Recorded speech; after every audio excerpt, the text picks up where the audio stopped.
রাজা সূর্যবর্মা ঘোষণা করলেন 10 জন রানী দরকার।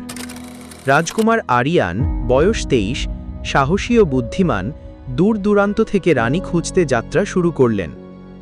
10 জন সুন্দরী ও বুদ্ধিমান রানী একত্রিত হলেন রাজ্যের শান্তি ও সমৃদ্ধির জন্য। রাজকুমার মানচিত্রের সামনে পরিকল্পনা করলেন রানীদের সঙ্গে রাজ্যের ভবিষ্যৎ গড়ার জন্য। প্রথম রানী রাজপ্রাসাদে প্রবেশ করলেন। তার সৌন্দর্য ও ঐশ্বর্য সবাইকে মুগ্ধ করল। গল্পের বাকি পার্ট পেতে হলে চ্যানেলটি সাবস্ক্রাইব করে পাশেই থাকুন। চোখ রাখুন ওবায়দুল্লাহ টিভিতে। রাজা সূর্যবর্মা ঘোষণা করলেন 10 জন রানী দরকার। রাজকুমার আরিয়ান, বয়স 23, সাহসী ও বুদ্ধিমান, দূর দূরান্ত থেকে রানী খুঁজতে যাত্রা শুরু করলেন।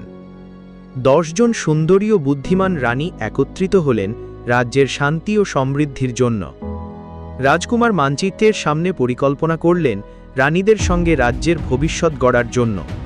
প্রথম রানী রাজপ্রাসাদে প্রবেশ করলেন। তার সৌন্দর্য ও ঐশ্বর্য সবাইকে মুগ্ধ করল। গল্পের বাকি পার্ট পেতে হলে চ্যানেলটি সাবস্ক্রাইব করে পাশেই থাকুন। চোখ রাখুন ওবায়দুল্লাহ টিভিতে।